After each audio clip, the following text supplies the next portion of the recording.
Okay. Yeah. So first of all, thanks everyone for joining the webinar. And I'm Ingjun. And today we have our guest Yuval from Rift. And today we're talking about well, how to optimize your Iceberg tables for interactive analytics. Actually, yeah. So let me just do a quick intro. I'm Minjun Wu, and I'm the founder of Riding Wave. Yeah, Riding Wave is basically a stream processing system, and but for this stage, well, we spend definitely a huge amount of efforts in helping people to ingest the streaming data, doing transformations, and then deliver data into Iceberg. And we also do a lot of work. We have also have done a lot of work doing the Iceberg maintenance and help people to optimize their Iceberg tables. And today my guest is Yuval. And Yuval, you want to do a self-intro? Of course. Hi, everyone. I'm Yuval. I'm the CTO at Rift. Rift is an intelligent iceberg management platform. So we help customers optimize their lakehouses and run optimizations on iceberg tables. And specifically, we see a lot of streaming and real-time analytics use cases. So that's what we'll talk about today. Yeah, definitely. I'm super excited about that. And I can definitely give you a pretty quick intro about what Writing Web is. And later on, you can probably have a deeper discussion about Rift. Okay. And for Writing Wave, as I mentioned, well, we actually started around 5 years ago, almost 5 years ago. And at the very beginning, we were just doing something like stream processing. So if you've never if you never used any stream processing systems, well, think about well, let's say Kafka or probably let's say Postgres CDC, you have a lot of like data streams, right? And before sending data into your applications, sending data into let's say your data lake or your let's say the OLAP databases, you probably want to do some transformations or enrichment or probably some window functions, joinings, all these kind of things. We started from there and we started doing stream processing. And these days, and in the past, we found that well, people definitely use different systems, right? Well, like say Snowflake, like Redshift, like BigQueries. And we actually have to build a lot of sync connectors to these systems. But these days we found that okay, people do not no longer need to choose. They just ask us to sync the data into Iceberg, and they want us to do the Iceberg maintenance. And that's why we started working on Iceberg almost 3 years ago. And today we basically offer the end-to-end solution for the streaming data use cases. So basically, if you have, let's say, streaming data from Kafka, from Postgres CDC, from, let's say, IoT devices, well, we basically can help you to ingest the data, do transformation, do re-enrichment, do windowing functions, and then and then persist data into managed Iceberg tables, our own managed Iceberg tables. And definitely we saw a lot of use cases like trading, like IoT, like logistics and many others. And I will definitely dive deeper into that part. And for Rift, well, so yeah, it's your time. Yeah. Of course. So as I said, Rift is an intelligent iceberg management platform. And what that means is basically we are fully agnostic of the catalog or cloud or storage system and query engines that you are using. Basically, we connect to every cloud and every catalog. Mm. And what our engine does is it actually listens to the metadata of the tables. So we listen to the way that data is being written into each table and the way that it's read from a table. That way, we can do what we call table profiling.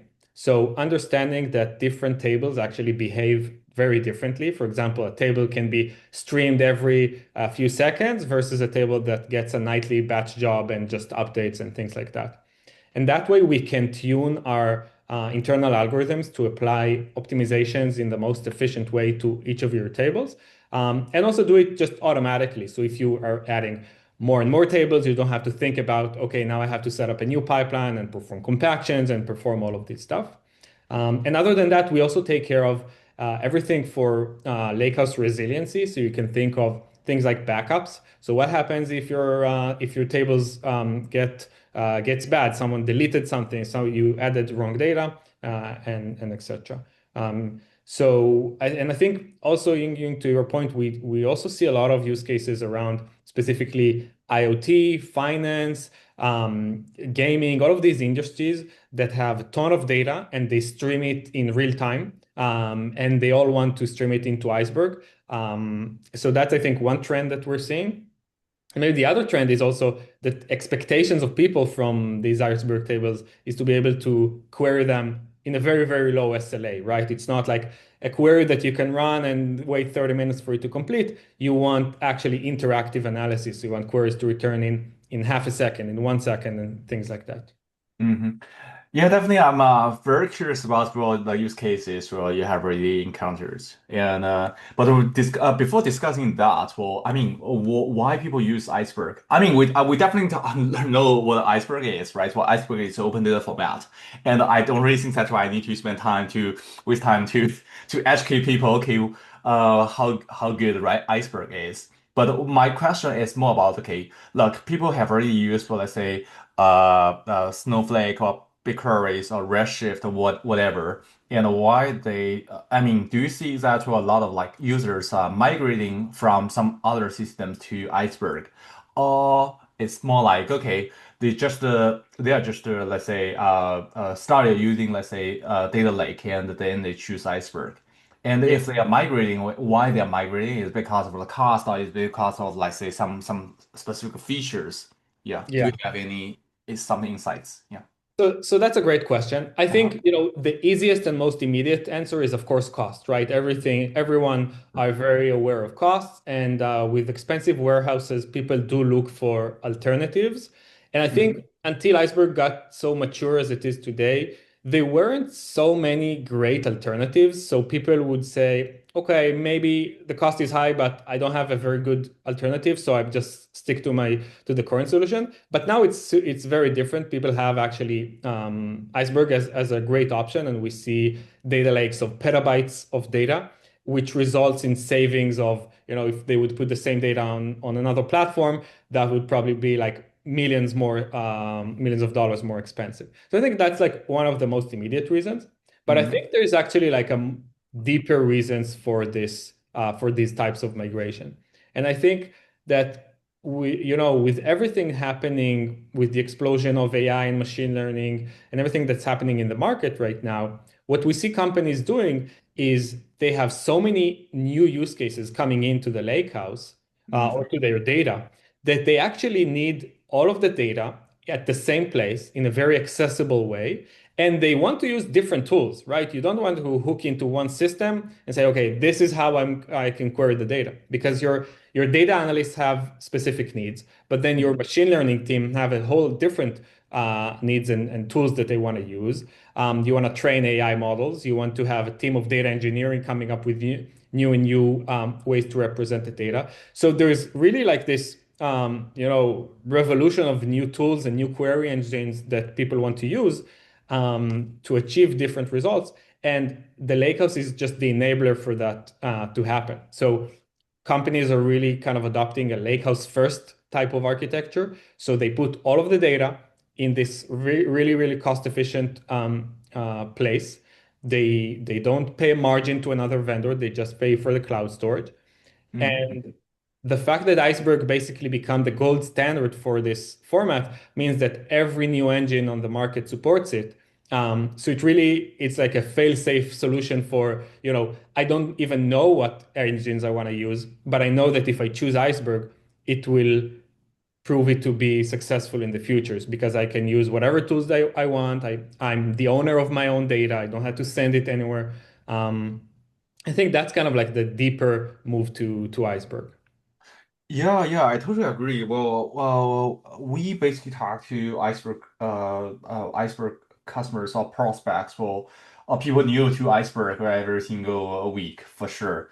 And I think what many people mentioned, well, I mean, cost reduction, and because they feel that okay, like I don't really want to stick to one single system. And I also feel that okay, they don't really they are. I mean, everyone is afraid of vendor lock-in. I mean, even if you do not really consider, I mean, if you are rich, let's say you can spend millions of dollars in a certain system, but you don't really want to be, let's say, so tightly coupled with a single vendor.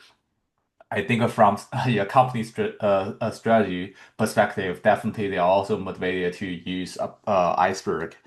Yeah. Yeah, and to your point, well, for the team collaboration, then that's definitely the first thing I see, because so yeah, people, let's say that's okay if a company has both, let's say, data engineering team and the machine learning team.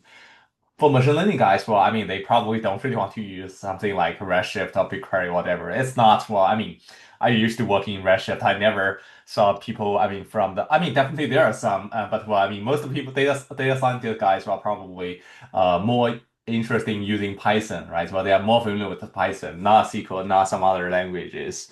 So definitely, I think that's a huge motivation to, and they just don't really want to copy the data from your data warehouse to some other places, right? So it's very inconvenient. And yeah, that's definitely what I was seeing. Mm, and definitely regarding use case, well, I want to dive deeper into that part. Well, I actually did a survey last week, and I asked people, okay, uh, so what's your Iceberg use case? We know that okay, we have already mentioned Iceberg is used for the cost reduction, right? Well, I mean, definitely can you reduce your data warehouse cost, and you can also use you so basically use Iceberg to avoid vendor lock-in. But regarding on use cases, well, have you ever seen, let's say, people use Iceberg for which kind of use cases? Well, they're, let's say, they just want to use Iceberg to, let's say, share the data across different teams. Or it's more because, okay, they want to archive the data, right? Well, let's say they have a huge amount of data, let's say LT, specifically LT, right? Well, they have a huge amount of data generated every single day, and they just want to put into some place, put into, let's say, your S3, but they want to have a formatted way, right? Well, so that's where they use Iceberg. And some other people probably also use Iceberg for the interactive analytics, and I also see some people using Iceberg to serve the real-time applications. And definitely, data science is another big part. So, I mean, I've already listed so many use cases. Well, and what do you see is most, yeah, frequently, yeah. What's the most popular use case have you ever seen? It's actually super interesting, these results from the survey, because they're kind of like uh, almost equal in the different use cases. So it's very like you don't see anything that's, exceptionally higher than the rest. And I think that's really what the lakehouse is kind of all about, is like at the end of the day being the foundation for everything. From what we see, no company starts, for example, a company that migrates to Iceberg, no one really does like a huge, lift and shift migration, one big bang and everything changes, right? Usually they start with a few use cases, like with a single use case, maybe like something more in the BI and reporting type of situation, or like something that is smaller. And then as they see success, they roll out more and more and more. And I think the most surprising thing we see is how fast Iceberg proliferates inside an organization once it landed. And more teams are interested, and it just kind of becomes the organization's strategy of centralizing everything. So I think like serving real-time apps, that's something that we definitely see again as something that happens after they do the interactive analysis or after they do the initial BI and reporting. We also see customers, by the way, actually powering just their production use cases, right? Like they sometimes even skip the first part of like an operational DB and then a lakehouse. They're saying, okay, I'm going to write everything to the lakehouse. Mostly it's because they have so much data that, a Postgres wouldn't even be able to store it.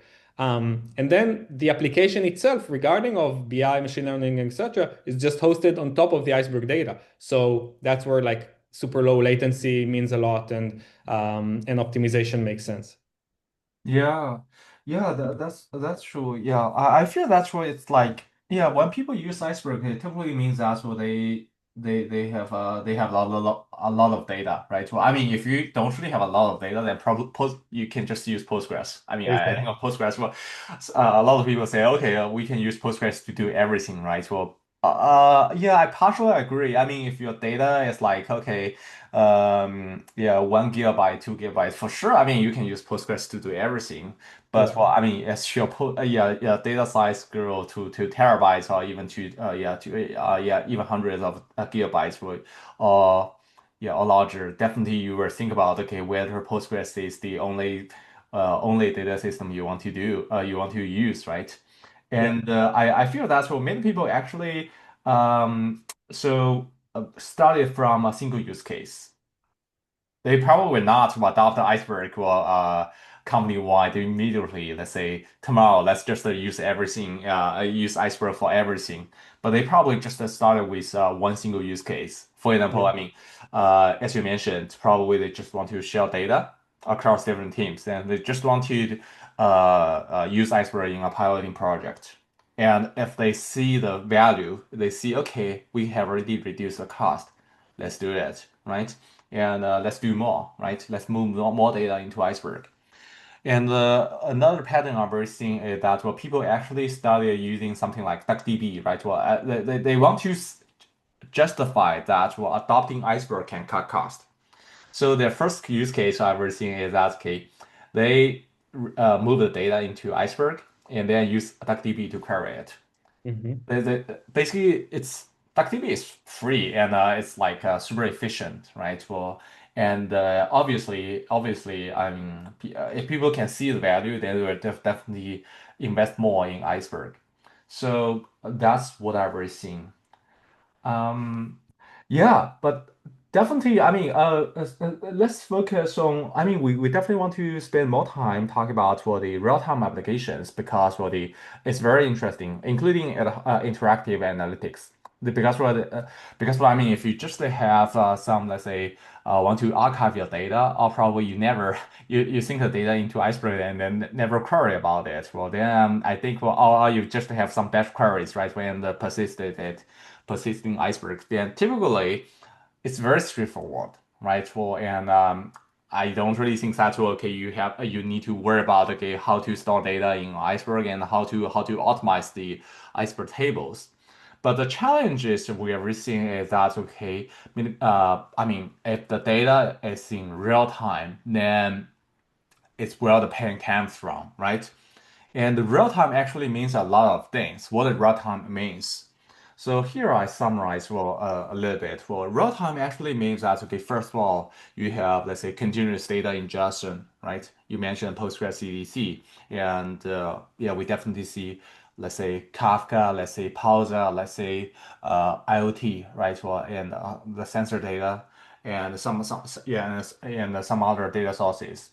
And we also see that, okay, and real time also means that, okay, low latency ad hoc queries, right? Because, well, I mean, they just want to do some exploratory jobs and they just want to see, okay, check the results and they expect that, okay, the results can be returned in seconds, right? Well, not even seconds, well, probably sub-seconds. Yeah. And if you use Iceberg to serve your real-time applications, then it requires different things. Well, I mean, it's not just about well, okay, continuous data ingestion, not just about low latency L queries. It also means that okay, you probably want to have highly concurrent queries, right? Because well, I mean, there are so many users are using your applications, and you definitely want to have highly concurrent queries. Right. So I was wondering, in your experience, have you ever seen like which domain you feel that okay, they do need to have such kind of real-time analytics requirement for the iceberg, and what are the most challenging uh, yeah things? Yeah. Yeah. So in terms of domains, I think a few that comes to mind first is financials, and Uh-huh. financials can be like a bunch of different things. So both for cryptocurrency and both for more traditional, banking and institutions like that. And they all rely on very, very fast, continuous data ingestion. So Yeah. again, imagine like a cryptocurrency market where the basically the buy and sell orders are coming in super fast, prices change, and you need to serve your users in real time because each half a second can dramatically change results. So it's really much more than just, you know, a nice UX for you for your queries to come back fast. It's actually like a business requirement. Um, I think also for everything related to e-commerce and gaming and like this consumer world, that also is a very intense domain in its requirement, because if you want to target users in real time, if you want to show deals and track behavior and etc., then you really need to do it fast. And the data ingestion is just immense. So imagine like the most famous games in the world, where every click is being tracked. Every of those clicks is translated at the end of the day to a row in Iceberg. And the faster you have this row available to you, the faster you can make decisions and basically drive the business. So I think these are kind of like specific domains that are very, very important. By the way, one more that I can mention that's interesting, that's also very high on Iceberg adoption, is cybersecurity. So cybersecurity teams and cybersecurity vendors, you can imagine how they have a lot of data coming in real time, and being able to query that data very, very fast and reliably is crucial for their business and to detect everything that they need to detect on time. Yeah, so so basically you mentioned gaming, right? Well, and financial services and the securities. Yeah, I also see this well all these well domains were like I think in trading, no matter whether it's stock trading and crypto trading, it's they actually have a lot of data generated every single day. They have not just the market data, but also their order data, right? Well, order data can be a little bit smaller, but more market data is definitely big. And especially for some companies where they probably want to do, let's say, um global trading, right? Where they trade every single market, right? For crypto, I saw that okay, a lot of companies are storing Solana data. And actually, just yesterday, I talked to a crypto company, and they actually store 700 terabytes of the blockchain data because well they actually want to do analytics. I mean, they definitely care about what the today's data, right? What and they want to query they want to know the answer immediately. But sometimes when they actually want to check okay my results, right? Well, probably what happened over the last year, right? Well, or probably tell me something like average prices, right? Some random things. Well, and I want to query it. So they actually have to store the entire Solana chain or the blockchain data. If they store this kind of data in data warehouse, then I think it will be very expensive. And Yeah. I mean, BigQuery actually has. I mean, if you are doing something like crypto trading, I can tell you that okay, everyone knows that okay, BigQuery actually has the public public for the blockchain data Mhm. and they actually have the Solana data Oh, available publicly, and you yeah. can essentially query it, but you actually have to query it through BigQuery. Oh, I see. So it's very expensive. I mean, it's free. The data is free, but BigQuery is very expensive because well, it actually charges you based on the number of bytes well you scanned. So that'd be crazy because well, if you scan the entire data set, well, it will cost you tens of just one single query. It Yeah. will cost you tens of thousands of US dollars. It's very expensive. Yeah. By the way, Um, I do see we have a question in the chat regarding. oh yeah. I think that question is for you, right? Well, I mean, you mentioned AI and ML use cases. Yeah, and specifically, I think Peter is asking about read sizes for Parquet. So I think we probably have a slide on that in a few minutes. So Peter, remind me if I forgot to answer that, but I saw the question. Yeah. Do you have a short answer to this? Yeah, I think so. The short answer is yes, of course. Like I think it's one of the biggest thing. The I would split it into two actually. First is I mean, we're talking about read sizes. There are two things that matter: the row group size and the file size. So these are two parameters that needs to be tweaked. And by the way, sometimes are never tweaked. I think maybe file sizes are a bit more popular, but I don't see a lot of teams tweaking the row group sizes. And for AI and machine learning use cases, when you have you're not doing as much super long scans like you would do in classic analytics because sometimes you need to target specific rows. Yeah, you're talking about row groups. So yeah, definitely that's one of the biggest issue here, and you can tweak that during your compaction process. And again, when if you're streaming real time, then there's no time to do that during streaming. So I would do that asynchronously. Yeah. All right, yeah, yeah, thanks. So yeah, we can definitely discuss this more later. So yeah, we discuss yeah the real-time analytics for in the yeah use cases for using Iceberg, and yeah, what are the challenges, right? I think well, I mean definitely we can talk about read and write, right? We can talk, let's just talk about the write first. Yeah. So yeah, this is a diagram yeah, in your blog, and essentially for writes.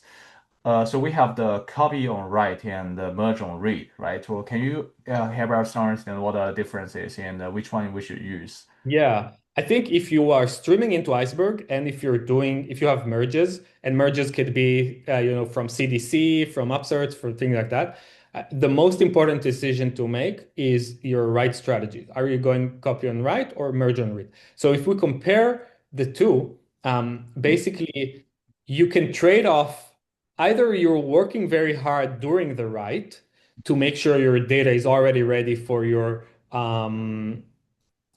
query engine to query, but that would impact your write latency because you have during the write, you have to merge those deletes and the data files. And the other way is for in the merge on read, you can create the delete files, and we can talk in a sec about the different types of deletes. You can create a very light delete file next to the original data file, so you can have a much better SLA in writing, but you're putting off work to be done later. And that work needs to be done either by the query engine when they are querying the data and they need to combine the data in real time, or to the asynchronous compaction process that will merge those files together. So for the for streaming data, which one we should use? So for streaming data, a lot of the times what would make sense is merge on read if you care Mhm. about very low latency. Yeah. So that would be a good idea in that area, but don't forget that it requires more work to be done afterwards. Yeah, that's right. Well, I think that also brings another question, right? For the position delete and the equality delete. Well, do you have any comments on this? Yeah, I actually do, and I also know that you are very passionate about equality delete, so I'm curious to hear about that as well. Uh, But generally, Iceberg supports two delete formats, basically, and they're a bit different from each other, and they trade off different things. So you can see on the left side the equality delete. Usually, they match on something like in the data itself, like a primary key, like a row number. And positional deletes will be according to where is it in a specific file path. And the difference that that makes is how hard is it to check if a delete file actually points to real data in the data file. Because if it does point, then it means that this data needs to be updated. So you can see that for CDC, equality deletes are super, super fast, but they make a harder time for the query engine or the compaction process to read, as opposed to the positional deletes, where it's more complicated to generate them during write time. However, if you read them, it's very obvious where those data rows exist. So really, as it says in this table, this is why equality deletes is used in engines like Flink, for example, when you're doing CDC, because they're just provide a much better write latency and they don't create as much contention. However, there are like other problems with equality deletes, across the industry, and maybe you can share a bit about your perspective on equality deletes. yeah, well, I think well definitely I mean from the streaming perspective, definitely we like the equality delete. Because for position delete, the challenge here is that so every time you insert something, right? Well, you update something, you actually have to check the okay, where the yeah, where the let's say the yeah the relevant path is, right? Well, it's very expensive. It's a very expensive operation. It's a read operation and very Yeah. expensive. So definitely from the streaming perspective, we definitely want to have let's say equality delete. So remember that okay, every time let's say you have let's say Kafka data, or you have let's say Postgres CDC, or you have let's say IoT data coming in. IoT yeah should be fine. I mean there's no delete in many cases where there's no delay. But well, I mean, Postgres CCC definitely you have a lot of delay, and you definitely want to have a equality delay.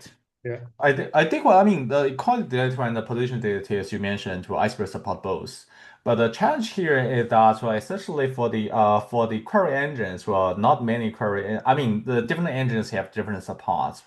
I mean, like I think well, is so for Snowflake they do not really support for external equality delay, and the Databricks right now they also haven't supported they call it. And for Redshift, well, I mean they actually didn't yeah they didn't really mention any limitations, so theoretically they should be able to support the equality delete. So it's like okay, every single I mean even though for streaming data we prefer to use equality delete, it doesn't really mean that for your query engines like Snowflake and Databricks, they support querying equality delete. Because well, that means that, okay, even if you write equality delete into your Iceberg, it doesn't really mean that your query engine can read it.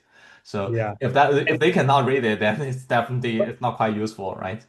By the way, will if you query from Snowflake a table that has equality delete, will it just fail as an error or actually return wrong information?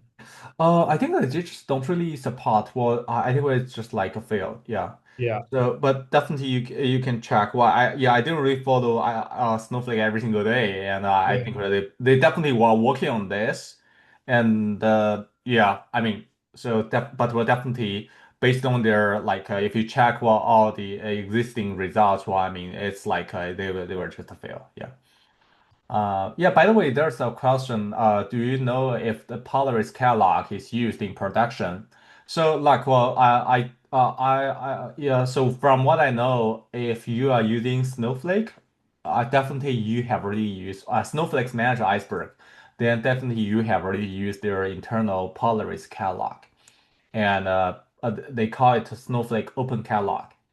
But well, in if you want to host the catalog. From what I can see, I feel that okay, not many people use Polaris to be honest. The reason here that's why it's not because well Polaris is not great. Well, I think it's definitely people put a lot of efforts in the Polaris project. I think it's mainly because well the maintenance cost. Well, like actually have to maintain the system and you actually have to maintain the Polaris catalog, and I think that's kind of like painful. Yeah, So and yeah, I also think that the community does start to converge towards Polaris, but if you look at their website, it still says incubating in the oh yeah, Apache that's right. ecosystem. So I feel like it's just in this gray area right now where it's definitely something you can use and trust. However, it's not widespread already. So if you take it to the limit, if you go beyond the very basic use cases, then you can start feeling some rough edges. I believe it will be improved over time, but currently it's kind of like in this, gray area. Yeah, I do see glue. Yeah, glue is very yeah is pretty mature and so for Right. if you are AWS customers then I think well you probably yeah you probably know how to use glue and they probably would prefer to use glue because well it's AWS yeah, and it has been there for years, so I think it's pretty mature. For Snowflake customers, well, definitely, I mean, if you use Snowflake Managed Iceberg, then definitely you by default you are using Polaris. Well, but it's their internal version of Polaris. I don't know how Yeah, the big diff. Yeah. and I think that's a very good point. It's the same situation with Databricks, right? With OSS, like open source Unity catalog versus the Databricks Oh yeah. catalog. It's similar names. It's based on the same code, but it's not exactly the same and has a bit of different support and limitations and things like that. Yeah, regarding the openness, well, I could not comment on that part, well, because well, I mean, different people have different well definitions, but well, I feel that's where some projects, well, I mean, they're yeah, probably they are not that open, even if they're open source, well, but well, I mean, for pol specifically back to your question, so for Polaris, well, we do see Snowflake open catalogs, but well, for self-hosting. Yeah, we see Lakekeeper is definitely yeah they are great and they are also building in Rust.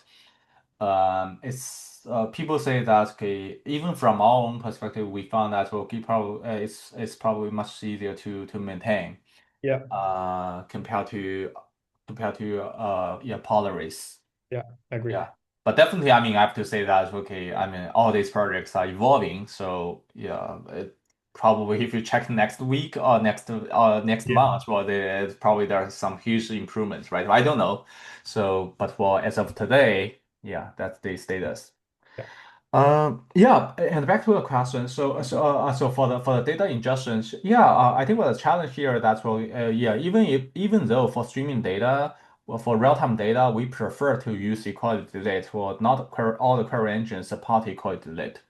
So for we are already seeing these problems, and our solution, I mean, in writing wave, our solution is to basically to support. Well, I mean, sealed copy on write and the merge on read. Because well, I mean, once you support well, both, well, essentially all these query engines. I mean, you can have your data be queried by all these query engines, no matter whether it supports for equality data or not. So basically, it's like a more like query engine agnostic. Yeah. So yeah. Yeah, and then let's talk about the read. So many people, I know that's why, I mean, there are a lot of query engines like DB, yeah, Spark, right, or Trino, and many others. I see people talking about well, the Iceberg performance. Well, I mean, first of all, I mean, if you are new to Iceberg, if you pick a Iceberg a query engine, then probably you will find that the Iceberg is kind of slow. I mean, at the very beginning, it's kind of slow because well, why? Because well, the data is actually stored in S3, right? So I feel that okay, many query engines actually have already started building their own caching layer. Even for Trino, they actually have their own caching layer. So that's okay. If you query more and more often, it may actually means that okay, you can actually buffer the data in cache, right? But well, I mean, some people also say that okay, my query performance is degrading over time. So why? Have you ever seen this kind of situations or yeah, cases or why this can happen? Yeah, for sure. I mean, this happens, to be honest, all the time. Uh, Oh, uh, okay. Yeah. yeah, I think what people need to understand is the fact that, okay, it doesn't matter if you which query engine you chose. Maybe you chose the best query engine in the world. It's still there is, logical work to be done that you can't avoid, right? You have to go to S3 and I'm putting caching aside for a sec. You have to go to S3 and look for the right data. And query engines, they add more and more optimizations and they go and they become better and better, but it doesn't mean that they can avoid reading those files, right? So if you are streaming data, you're accumulating a lot of files. And I want to touch on that point because I think it's, on one hand, it's very popular, like everyone knows the small files problem. Yeah. But on the other hand, actually, there is a bit more depth to that than what usually people talk about. So when we talk about the small files, first of all, we can talk about small data files and small metadata files, right? And those are two problems that can be created from streaming data. Um, Now, what's the impact of that? Okay. So the first impact is, of course, performance. Because if a query engine wants to query that data, then it has to, let's say you have 1,000 files, it has to do 1,000 times get request to S3, right? It just has to do 1,000 times. Maybe it can parallelize it, maybe it can optimize it, but it has to do 1,000 times if that data is not getting pruned. And if you have millions of data files, and we saw Lakehouse said with hundreds of millions or billions of data files, then imagine how much time does it take to do this back and forth to S3. The second thing is S3 API costs, right? Each one of those GET requests costs you money on the other side. Mhm. And it's when you look at the S3 pricing, for example, it sounds not too much, right? It's like a few cents for 1,000 GET. But actually, if you Yeah. calculate it on big numbers, it starts to become very, very, very large. So these are like the two immediate impacts. However, there are other things that happen with small files that impact query performance. And two that I can mention, first is compression, and the second one is um, data statistics, data file statistics. So when your data is spread across many, many little small files and not aggregated into bigger files, so first of all, compression really becomes weaker. Compression works much, much better when you have larger and larger files. And that means that you don't get any benefit from compressing your data. And we sometimes see a difference of 10x, 20x, and sometimes even more of a difference, for example, between files that are 1 MB file versus 500 megabyte file, in the sense that how many rows per megabyte can they persist. And that, by the way, to Peter's question, that's where row groups of specific files become super important because if you have like a large file that is compressed nicely, you want to make sure you have enough row groups because you want to be able to filter down not the entire file, but specific row groups. The second thing that impacts query performance is the statistics. So Iceberg tracks mean, max, null values, and other statistics on those data files. So imagine, just for the sake of example, imagine that we have so many small files that each file only has like 1 or 2 rows. Okay, like an Mhm. extreme situation. Then if you look at the min max of those files, it kind of doesn't convey a lot of information, right? It just basically the limits of these specific files. Where if you have bigger and bigger files and you're sorting the data, now you have like very good ranges of data min maxes to use. And that's used in query pruning. And then if you're using DuckDB or Spark, and it doesn't matter, they can use this information to say, okay, this chunk of 500 megabytes, it's not relevant for this query, but this chunk is definitely relevant and I need to look into that file. So data pruning becomes much, much more effective. Um, and maybe last point here is for distributed query engines such as Trino and Spark, they heavily rely on parallelizing tasks with files because if we have 1,000 files to read, you don't want to do it sequentially. You don't want to do it in parallel. But the flip side is that, for example, in Spark, you create a task for each of the new files that you need to read. And what if you have so many files, you're creating a lot of tasks in parallel, which means either a lot of workers, a lot of threads, a lot of processes, and one of these is going to break, right? This is where you get out of memory errors. This is where you get too many open files, too many requests, connection pools that are exhausted, and things like that. So it actually, the amount of files have a direct correlation to the way that your query engine is going to orchestrate the distributed nature of the query. So is that for all the you mentioned a lot of questions, yeah, potential issues as well. But I was wondering if this are these issues like query engine specific or like is it specific to certain kind of query engines or Trino or Spark or whatever, or Yes. is like general purposeful? Honestly, the problems are general for all the Yeah. query engines. Each query engine, because it's a bit different, gets impacted in a different way. So again, the distributed ones gets impacted with the fact that it's very hard to distribute it on Yeah. such a large number of files. But for example, if you look at DuckDB, it also gets impacted because if you run on a single process like DuckDB or like on a single machine, sorry, then reading 1,000 files from S3 is actually not an easy task, right? You have to, again, somehow find a way to do that either sequentially or sort of parallelize it in the same machine. But that would end up being just super, super low performance for the queries. Yeah, and yeah, definitely. Yeah, we definitely see people choosing different query engines like Trino, Spark, right, and many others. And what we find here is that so Sometimes it's not relevant, and actually, in many cases, it's probably not relevant to the current engines. Well, it's fundamental. There are probably some fundamental issues with the table, Yes. and Yes.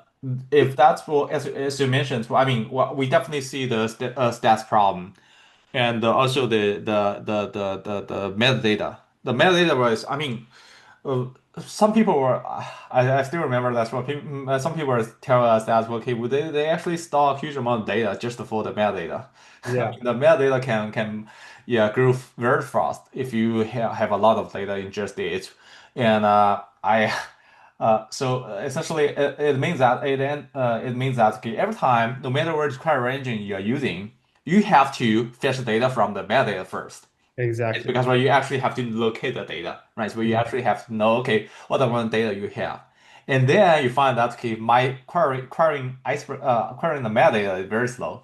And everything else will become very slow. Yeah, I totally agree. And I think, sometimes as people that are used to working with databases, we're used to the fact that, okay, you insert the data, the Uh-huh. data is there. That's it. I can query it and I'll get the best performance. But in Iceberg, it's actually a bit different because you yes, you insert the data and it's available, but you have to think of the data layout and the file layout behind the scenes. Yeah, that's true. That's true. So any solutions? Well, I think well, yeah, this is well actually this is diagram shows what the yeah the metadata stuff, right? What the stats, right? Yeah, any solutions well to improve the query performance? Yeah.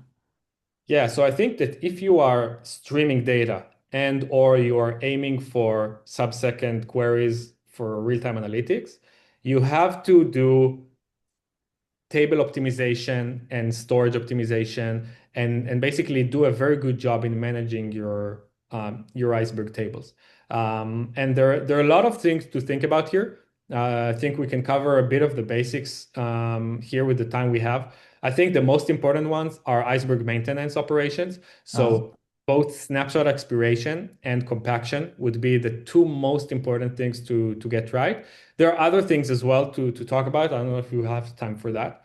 Um, but yeah, so for snapshot expiration, imagine if you're streaming every few seconds. This means that every few seconds you're going to get a new snapshot created in Iceberg, and that will make the metadata size grow very, very fast. You can have tens of thousands of snapshots easily in a few days. So Mhm. doing a much more aggressive snapshot expiration is actually key in streaming. That's super, super important. Um, by the way, I'm not talking about orphan files today because they do not impact performance per se, but it's actually super important to mention as well. And then for compaction, I think this is the most significant thing that will impact your queries, right? And compaction really is all about how do we take those files created by streaming and starting to lay them onto disk in the way that will be the best for my use case. So data ingestion, because it's so fast, will create a bunch of files regardless of exactly how I'm querying. And compaction is now my chance to get rid of the lead files, create much bigger files, sort the data, which I can't do during ingestion, and make sure I have enough statistics on the right columns that I have. And these are all things you need to tune your compaction process to do. And also, it gets even more complicated because compaction in Iceberg runs on a specific partition, right? So you have to make sure you're running compactions on the right partitions. And when you're streaming data, a lot of the times it depends on the partition strategy that you chose. If you chose something like a daily or an hourly partition, then you want to work on the most recent data that you're actually inserting if this is the data that you are querying. Sometimes people will have a more complicated partition strategy. So imagine, for example, a time-based strategy as well as like splitting to organizations or to a customer ID or something like that. Then it means that you have so much more partitions, and that requires you to orchestrate compaction on all of those partitions that are relevant. Yeah. By the way, there's one question. Our data is partitioned by client ID, account ID, and month, but many of our queries filter on both Mondays and the specific days. what is the best way to reduce the amount of data scanned for those day level queries? Oh, that's a great question because I think it's a very common use case. Um, I think there are two immediate ideas to consider here. I mean, the first one would be just to consider the partitioning strategy. And if daily partitions would make sense, then it's a very, in a way, easy solution. Just change the partition strategy to days, and then each day is a specific partition, etc. However, sometimes, and I think that might be the case in this here, maybe a day would be not have enough data. And actually, and by the way, this is something I want to point out, a Uh-huh. bad partitioning strategy can also intensify the small files problem because files Mm. exist in a specific partition. If you have too many partitions, it will intensify the number of files you're creating. So another option here is to consider sorting. A lot of people think that if they partition by time, then that's it. Okay, the data is partitioned by time, don't have to do anything else. But actually, what you can do is partition by month and sort the data by time.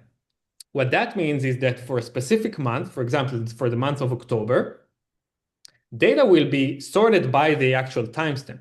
And that means that if your organization is querying on a specific range, like a specific day inside of this month, it will be much, much easier for the query engine to find that data, and it won't have to scan the entire month. So in that case, the read path will be something like first, find the right partition. Okay, I have this month of October to scan. Now, okay, they're looking for the 20th to the 21 in Mhm. the dates. Okay, I can find that really quickly because my data is already sorted. And the data is sorted means that I can skip a bunch of Parquet files that, again, with the min max are not correlated to that day, then find the exact days that do match it and work only on those. So that's what I would consider. Yeah, I think sorting is probably a better solution, right? Yeah, Because for days, I feel the challenge here that first of all I don't really know okay how much data I have for every right. single day, and sometimes I have small data, and if you have smaller partitions, sometimes it probably could be yeah very expensive because you mentioned that was small file problems, right? Yeah. And sorting, I think, yeah, I see many people, I mean, using sorting. So, is there any tricks there? Yeah, what kind of Yeah. challenges were you ever seeing when we So sort the files? Or is it like, okay, let's just sort it and it will Yeah, magically? so sorting is actually tricky because it's an expensive Mm, operation. There yeah. are two things to think about in sorting. First of all, if we talk about the right path, we do see a lot of the times a pattern where people are creating a global sort on the table and then they're sorting the data as they're writing it. But if they're writing in very, very small chunks because of streaming, they end up doing double work. They end up sorting super small pieces during ingestion and then again sorting it during compaction. And that's just wasted work during the ingestion that doesn't really improve the compaction process. So that's something to think about. And for Again, because sorting is a costly operation, you do need to think about how often you want to run it and when and where exactly. Again, if you're running a very aggressive compaction strategy, like if you're, compacting two files into three and three files into four and something like that, like very intense compaction process, sorting all the time wouldn't, necessarily change a lot. But sometimes people wait for, a bit of a bigger file, so sort with a delay, for example, until you have enough data to get sorted. Also, it's worth mentioning Iceberg also supports regular sorting as well as Z order. And Mhm. that is usually, if you only sort by time, I wouldn't consider Z order. But if you have a more complicated sort key, so if you have like, three, four columns that usually work together, then sorting with a Z order is actually nice because, but again, because it's much more expensive, it needs to really fit your query pattern. Yeah. Cool. Yeah. And regarding yeah, so yeah, we have already discussed about how to improve the query performance. And yeah, last and but not least, well, for sure not least, well, I mean, how to reduce the iceberg cost? Well, I mean, we talked a lot about yeah, moving to iceberg can cut your costs, right? But because well, I mean these query proprietary query engines are very expensive, and Yeah. you definitely want to make sure that you are not via vendor lock-in, right? And but well, how to further reduce the iceberg cost? Well, I mean, I know that's what Rift guys. Well, I mean, you guys will have already spent a huge amount of time helping Yeah. people to reduce the cost. Well, tell me more. Yeah, I think the key here is Uh-huh. to understand that data behaves the same. Sorry, data does not behave the same in different situations, different use cases, different tables. So Uh-huh. what you want to do is really have an automated way of understanding the different behaviors of tables and adapt everything around it from ingestion, copy and write versus merge and read, query performance, compaction parameters, and etc. to those specific tables. And that's what the Rift engine is doing. And really, I think that one of the problems with Iceberg is, you set it up, maybe it works at the beginning, maybe you even set up everything in a very good way. But then what happens as the organization grows? Data grows, pattern changes, suddenly new teams are creating new tables. So it's kind of like a constant thing you have to think about to make sure your Iceberg lakehouse is reliable. And again, suddenly someone introduces a new use case. Okay, we have to go deeper into how is the file laid out? Should we sort or should we not sort, et cetera, et cetera. So really have an automation around that. And again, that's what we try to do at Rift is the key to do that because iceberg lakehouses can start fine and then regress over time, both for performance and for cost.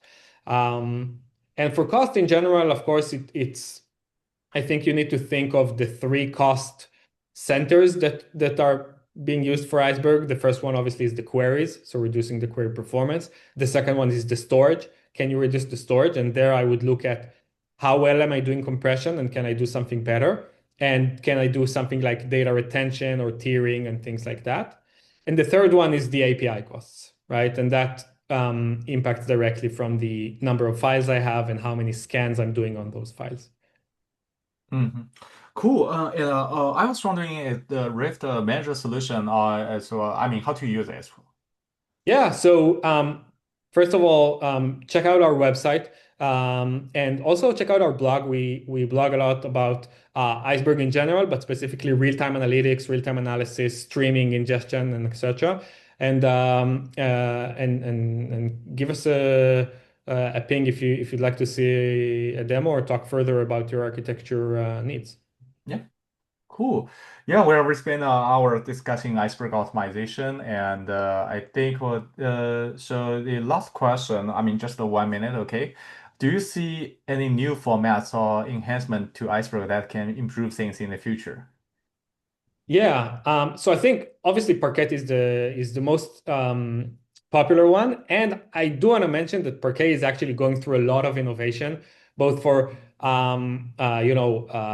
JSON data types, Geo data types, Okay. spatial, and things like that. However, it's worth mentioning formats like LansDB and others that are starting to emerge, and I do see Iceberg and those new formats actually converge and working together pretty well. And I think that next year we're going to see more and more from that. Yeah. So yeah, you can also share the link. Yeah, I'll just share it right now. Okay. All right. Yeah, I think it's already 10:01, and again, well, I mean, thanks everyone for joining the webinar. And if you're interested in writing wave, interested in stream processing, interested in, let's say, streaming data into Iceberg, definitely join our community or directly pay me, DM me in let's say in LinkedIn. And if you're interested in, let's say, how to further optimize your Iceberg tables, well, definitely you should definitely check out for the Rift their website. They have the blogs and or probably directly find them in LinkedIn. Yeah, and thank you so much, Ingrid, for having us. It was a pleasure. All right. Thank you. All right. Thanks. See Bye. you.